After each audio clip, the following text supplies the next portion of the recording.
Hi hello नमस्कार. तर नवीन ब्लॉगमध्ये परत एक वेळेस स्वागत आहे फ्रेंड्स तुमचं. तर आजचा ब्लॉग दुसरा आहे, रोजच्या कामाचा किंवा आपला डेली रुटीनचा नाही आहे. आज काहीतरी नवीन ब्लॉग आहे. तर ब्लॉग असा आहे की आता तुम्ही मला मागचे 6 महिन्यापासून बघताय, काही लोक आत्ता बघतायत, काही लोक पुढे जाऊन बघणार. तर बरेच लोकांना माझ्या बाबतीत माहितीच नाहीये की मी कोण आहे, कुठे राहते, किंवा माझं एज्युकेशन काय आहे, किंवा एज काय आहे, मी बिझनेस कोणता करते. तर बऱ्याचशा गोष्टी त्यांना माहितीच नाही. तर त्या सगळ्या गोष्टींचा जे प्रश्नांची उत्तर मी आज त्यांना देणार आहे. कारण की तुम्ही जर मला ओळखतच नाहीत तर तुम्ही जास्त माझ्याशी रिलेट नाही होऊ शकत, तुम्ही जास्त मला असं फॅमिली नाही मानू शकत. तर माझ्या बाबतीत सगळं माहिती असणं गरजेचं आहे तुम्हाला.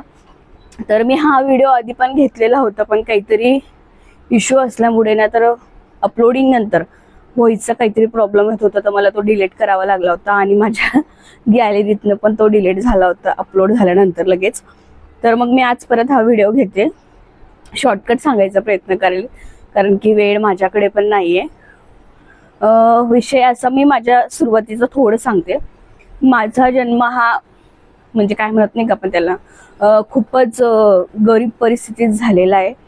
माझा जेव्हा जन्म झाला ना, त्यावेळेस माझे वडील शेतांमध्ये राहत होते, पोल्ट्री फार्मवर काम करत होते. मम्मी पण गाई ढोरं वगैरे चारत होती, पप्पांसोबतच राहत होती. दीदीचा जन्म पण शेतातच झालेला आहे, माझा पण जन्म शेतातच झालाय. काही वर्षानंतर माझे जे वडील आहेत, रिलेटिव्हच्या सांगण्यावरून, म्हणजे माझ्या पंजोबांच्या सांगण्यावरून, असं तसं त्यांनी गावात रूम केला भाड्याने, तिकडे राहायला आले. पण माझ्या भावाच्या जन्मानंतर तिसरा जेव्हा माझा भाऊ आला ना, तर परिस्थिती खराब असल्यामुळे माझी मावशी मला त्यांच्या घरी शिकायला घेऊन गेलेली. कारण की त्यांचं असं म्हणणं होतं की तुमची परिस्थिती एवढी खराब आहे तर तुम्ही 3 मुलं नाही सांभाळू शकत. त्यातली मला मग ते मावशीकडे घेऊन गेले, कारण की मावशीची मुलं भरपूर मोठे झालेले होते, ते सेटल झाले होते, त्यांच्याजवळ कुणीच राहत नव्हतं, फक्त ते दोघंच जीव राहायचे.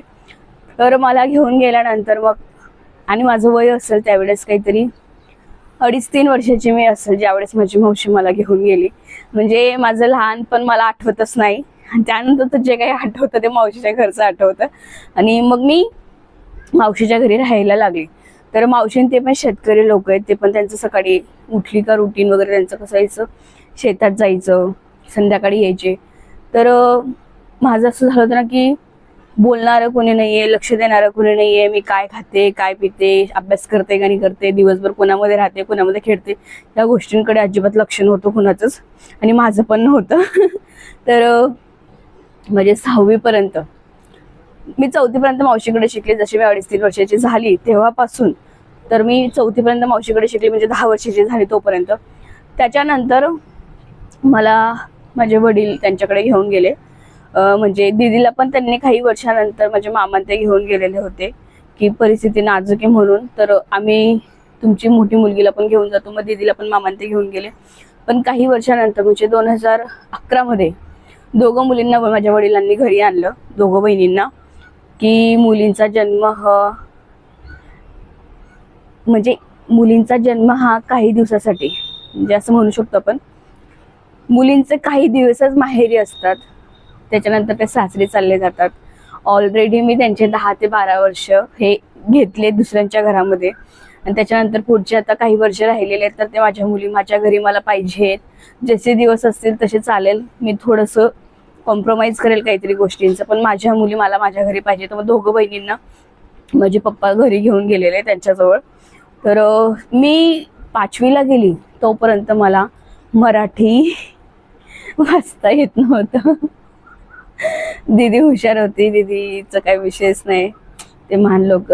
पण माझं असं होतं ना की माझ्याकडे लक्ष द्यायला कोण नाही. मावशी शेतात गेली का दिवसभर फक्त खेळायचं खेळायचं खेळायचं असं होतं, अभ्यास नाही, काही नाही, काहीच नाही. तर 5वीला गेली तोपर्यंत मी क ख ग ग वाचत होती, तोपर्यंत मला काहीच येत नव्हतं. ABCDचे मला अंक ओळखता येत नव्हते. 1-2 बोलता यायचं, पण मधला जर कोणता अंक विचारला तर तो मला सांगता यायचं नाही.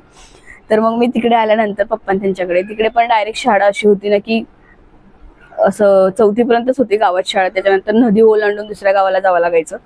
पण पप्पांकडे राहिल्यानंतर थोडेसे क्लासेस वगैरे केले, थोडंसं पप्पांनी त्यांनी पण लक्ष दिलं. तर एकाच वर्षात मी त्या गोष्टी सगळ्या शिकून घेतल्या. म्हणजे बाकीच्या पोरांच्या बरोबरीला मी येऊन गेली 6वी 7वी पर्यंत. तर त्याच्यानंतर आम्ही काही दिवस तिथे राहिलो. मग पप्पा त्यांनी ठरवलं की आता माझी परिस्थिती हळूहळू चांगली होते तर मी शहरात रूम करतो, कारण की तुमचं शिक्षण महत्त्वाचं आहे. मला शिक्षण भेटलं नाही, पण तुम्हाला शिक्षण भेटायला पाहिजे, त्याच्यासाठी मी कष्ट करायला तयार आहे. तर मग पप्पांनी त्यांनी धुळ्याला रूम केला.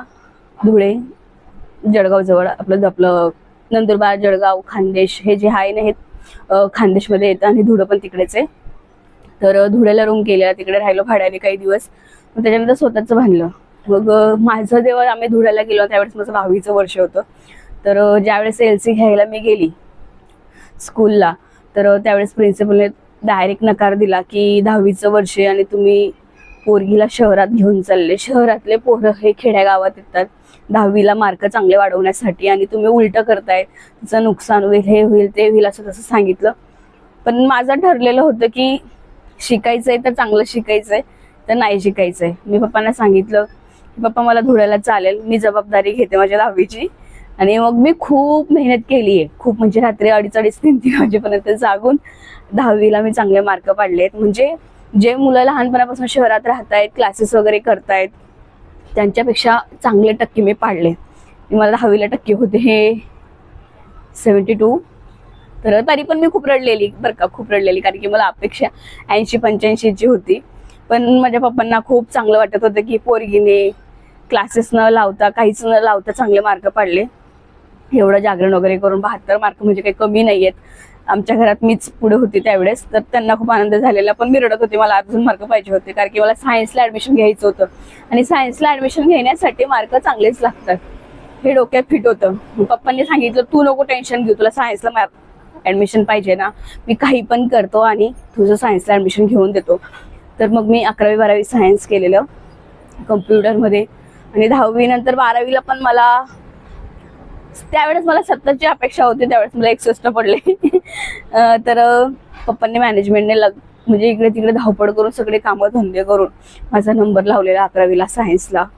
त्याच्यानंतर मी BCA केलं. BCAला मी सेकंड इयरला असतानाच, जे फर्स्ट इयर म्हणजे माझं असं होतं ना की मी सुरुवातीपासून जरी वीक असेल ना, पण जशी पण मी उचलली गेली ना अभ्यासाच्या बाबतीत, तर कुठेच अडकली नाही. 10वीत पण अडकली नाही, चांगले मार्क पडले. 12वीला पण चांगले मार्क पडले सायन्स असून, कारण की मराठी मीडियममधून सायन्समध्ये गेल्यावर मार्कांचा खूप फरक पडतो. तरी माझे काही जास्त मार्क कमी नव्हते झालेले. प्लस मी क्लासेस नाही करायची, कारण की क्लासेसमुळे मी थकून खूप जायची. मी स्टडी जास्त केलेला आहे. आणि त्याच्यानंतर मग मी BCAला ॲडमिशन घेतलं. BCAला पण फर्स्ट इयरला ऑल क्लिअर निघाली, म्हणजे अकाउंटिंग वगैरे हा विषय माझा नाहीच होता, तरी मी त्याच्यात ऑल क्लिअर वगैरे निघाली, चांगले मार्क पडले. माझ्या बरोबरीचे क्लासेसवाले असून सुद्धा AT KT YD वगैरे पण पडले बाकीचे. सेकंड इयरला असताना माझ्या दिदीचं लग्न झालं, मी सेकंड इयरला असताना, आणि काही दिवसातच लॉकडाऊन लागलं. मग 1.5 वर्ष हे लॉकडाऊनमध्ये गेलेली कॉलेज आणि 1.5 वर्ष ही रेग्युलर कॉलेजमध्ये गेलेली. मग त्यावेळेस माझ्याकडे मोबाईल वगैरे काहीच नव्हतं. SYला असताना सुद्धा माझ्याकडे मोबाईल नव्हता. तर लॉकडाऊन लागल्यानंतर मग लेक्चर वगैरे हे ऑनलाईन व्हायला लागले. तर मग तेव्हा कुठे माझ्या दिदीचा सेकंड हँड मोबाईल होता, तो माझ्या भावाला दिला. त्याला मोबाईलची इच्छा होती म्हणून मी त्याला देऊन टाकला, मी नाही घेतला. पण पप्पा त्यांनी लॅपटॉप घेऊन दिला मला त्यावेळेस सेकंड इयरला असताना, की लेक्चर वगैरे कर, लॅपटॉप घेऊन दिला. मग लेक्चर वगैरे केले. आणि थर्ड इयरला काहीच प्रॉब्लेम न येता व्यवस्थित अभ्यास करून माझं कॅम्पसमध्ये सिलेक्शन झालं. म्हणजे ऑफ कॅम्पसच झालं होतं, कारण की त्यावेळेस कॅम्पस कॉलेजला येत नव्हत्या. ऑफ कॅम्पसमध्ये माझं सिलेक्शन झालं आणि पुण्याला विप्रो कंपनीत मला जॉब लागला. म्हणजे 2021मध्ये ऑफ कॅम्पसमध्ये विप्रो कंपनीत ITत मला त्यावेळेस 15,000ची नोकरी लागलेली. आणि ती मी दीड एक वर्ष केली असेल. 1.5 वर्ष केली. त्याला पण सोडायचं कारण पण मी त्याला सांगते. पण म्हणतात ना, मेहनत मेहनत मेहनत मेहनत मेहनत भरपूर केली, पण अडचणी पण मला तेवढ्याच आल्या. कधी शिक्षणात अडचणी आल्या, कधी माझ्या हेल्थमध्ये अडचणी आल्या, भरपूर गोष्टीमध्ये मला अडचणी आल्यात, पण मी त्या गोष्टीतनं निघत गेली.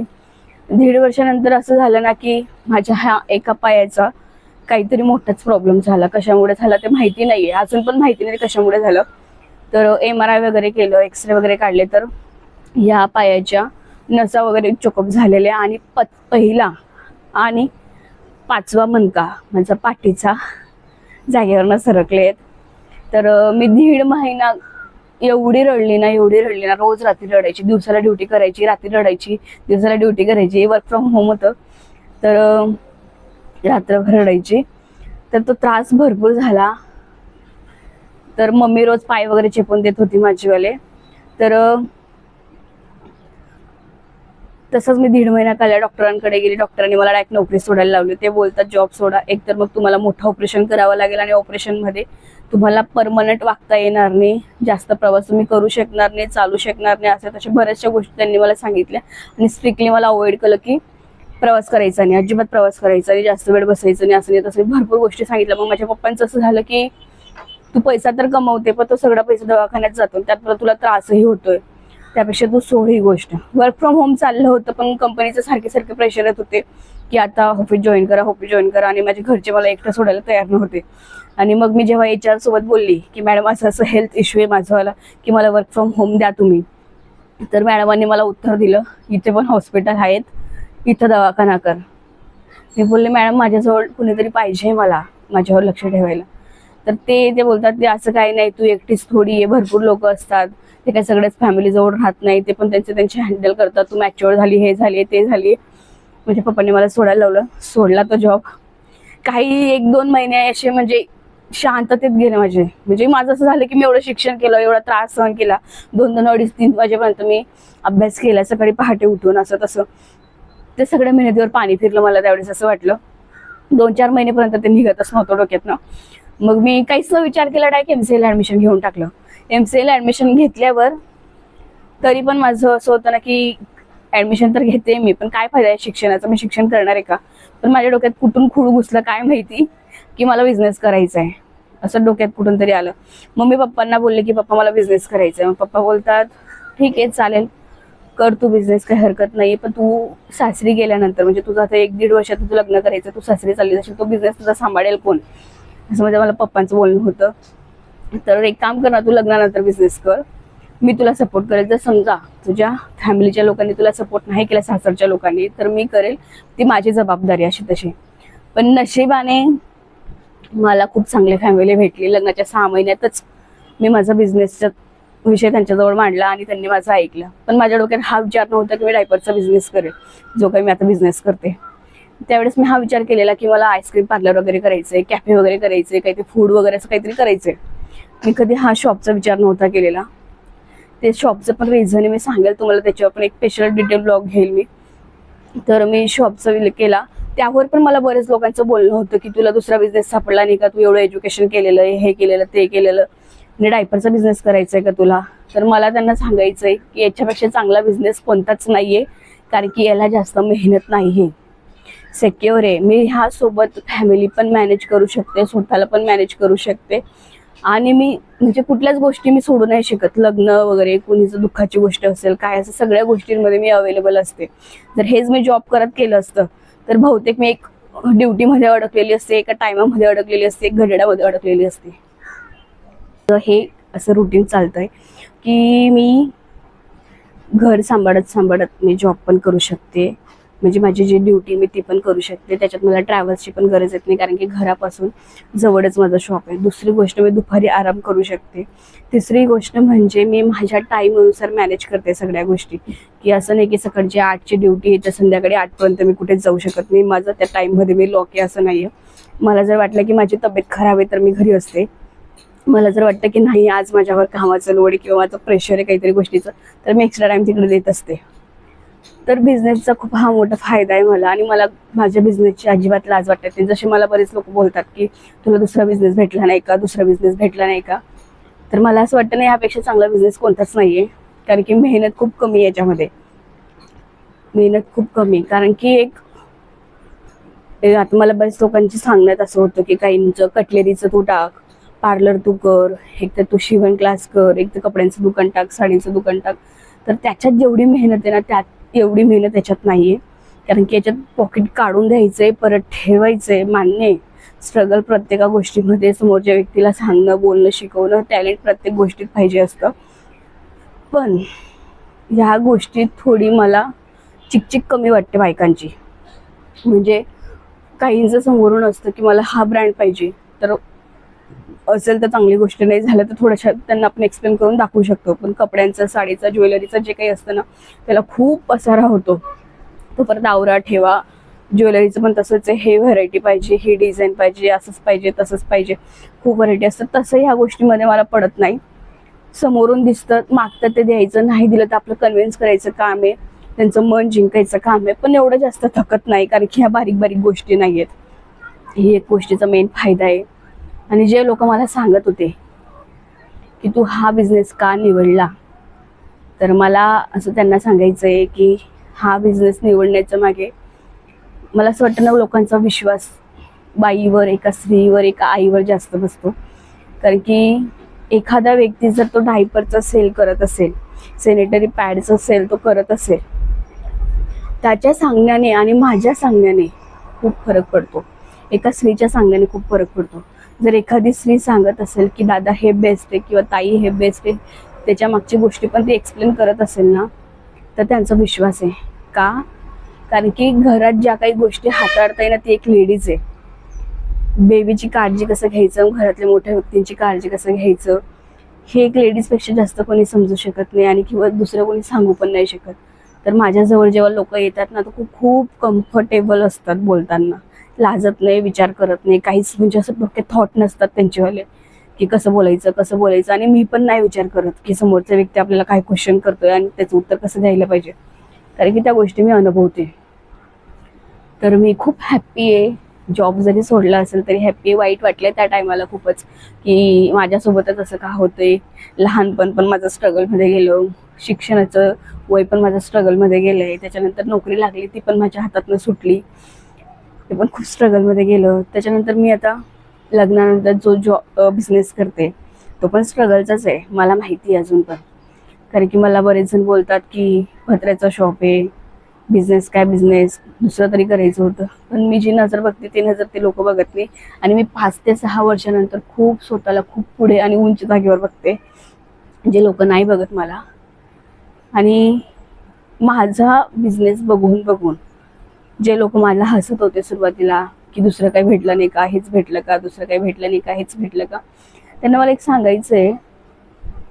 सांगायचं म्हणजे बरेच लोकांसाठी मी एक उदाहरण बनते. बरेच लोक माझ्या शॉपवर येतात किंवा रिलेटिव्हचे पण, माझ्या मैत्रिणीचे पण मला फोन येतात आणि ते मला सांगत असतात की प्रत्यक्ष आम्हाला पण हा बिझनेस करायचा आहे, तू कसा केला, कुठून तुझ्या डोक्यात आयडिया आली आणि हाच बिझनेसची कशी काय आयडिया भेटली तुला, कुठून स्टॉक घेते, कसा घेते, किती मार्जिन आहे, सगळे प्रश्न ते मला विचारत असतात.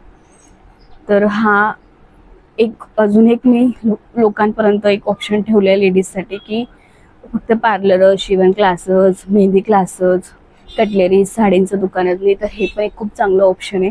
तुम्ही हा पण बिझनेस करू शकतात.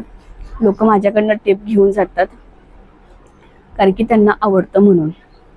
तर ही माझी आतापर्यंतची जर्नी आहे. आणि आता माझ्या लग्नाला झाले जवळ 2 वर्ष पूर्ण झाले. 2 वर्षानंतर आता 4था महिना चालू आहे, 2 वर्ष 4 महिने, आणि मी आता प्रेग्नेंट आहे. माझी एज ही 25 पूर्ण होईल नेक्स्ट मंथला, ती 26 चालू होईल. तर माझे पुढे खूप मोठे मोठे ड्रीम्स आहेत, ते मला पूर्ण करायचे आहेत. खूप काही गोष्टी आहेत त्या पूर्ण करायच्या आहेत आणि त्याच्यासाठी मी मेहनत घ्यायला तयार आहे, खूप मेहनत घ्यायला तयार आहे. आणि माझा फॅमिलीचा पण सपोर्ट मला खूप चांगला आहे. म्हणजे प्रत्येक गोष्टीत, पैशांच्या बाबतीत असो तसं तर मला गरज नव्हती की माझी म्हणजे फॅमिली इकडची खूप चांगले सपोर्टिव्ह. पैसा कमवला नाही कमवला काही फरक नाही, पण एक लेडीजने इंडिपेंडेंट राहायला पाहिजे, तिचं एक स्वतःची ओळख राहायला पाहिजे, अशा विचारातले माझे लोक पण आहेत माझ्या घरातले. तर त्यांचे ते विचार पण मला खूप आवडतात, सपोर्ट पण करतात. संध्याकाळचं टायमिंग वगैरे सासूबाई मॅनेज करतात, सकाळचं मी करते. खूप मदत आहे म्हणून मी पुढे जाते आणि अशीच मदत तुमची पण मला पाहिजे. मी व्लॉगिंग पण स्टार्ट केलंय कारण की मला कुठे ना कुठे शॉपमधून आता 1.5 वर्ष होऊन चालले, पण पाहिजे तशी इन्कम सोर्स नाही दिसत आहे. तर मी इकडे आलेली आणि हे माझं नवऱ्याचं पण ड्रीम होतं, म्हणजे फॅमिलीचं पण ड्रीम होतं की मी एक त्यांनी ते ब्लॉगिंग करावं, म्हणजे माझ्या नवऱ्याने ब्लॉगिंग करावं. पण ते खूप कमी बोलतात, तुम्ही बघितलं असेल, ते येत पण नाही जास्त ब्लॉगिंगमध्ये. तर मग म्हटलं मी खूप बडबडी, तर मीच तुमचं डोकं खाते, म्हणून मी आता तुमच्यासमोर आली आणि तुमचं डोकं खायला लागली. तर मला तुम्ही सपोर्ट करा, माझ्यासोबत राहा. खूप गोष्टींचं स्ट्रगल केलंय, जे शब्दात नाही मांडू शकत मी, खूप गोष्टींचं. आणि आता पण पुढे करायला तयार आहे. फक्त त्या मेहनतीला फळ भेटायला पाहिजे, बस त्या गोष्टीचाच विचार करते. तर तुम्हाला आजचा ब्लॉग कसा वाटला, काय वाटला तर नक्की सांगा. आणि अशाच माझ्यासोबत जोडलेले राहा, माझ्या फॅमिली सारखे मला सपोर्ट करा. कारण की जे आहे ते तुम्ही येत, आता माझ्या घरात जे राहतात ते तर आहेतच, पण त्यासोबत तुम्ही पण आहेत जे आता व्हिडिओ बघतायत. तुमच्या सपोर्टची खूप गरज आहे. काही दिवसानंतरच आपलं बाळ पण येऊन जाईल, फॅमिली पण वाढणार आहे, त्या गोष्टीचा पण आनंद आहे, हॅपी मुवमेंट पण आहेत. आणि विचार पण वाटतं की आता माझं शॉपचं कसं होणार, कारण की फरक पडतो ना आपण नसल्याने. चला तर मग भेटूया पुढच्या ब्लॉगमध्ये. आजचा ब्लॉग तुम्हाला कसा वाटला, काय वाटला कमेंट करून नक्की सांगा. अजून तुम्हाला काही प्रश्न विचारायचे असेल तर तुम्ही ते विचारू शकतात. चला मग भेटूया पुढच्या व्हिडिओमध्ये. Bye bye.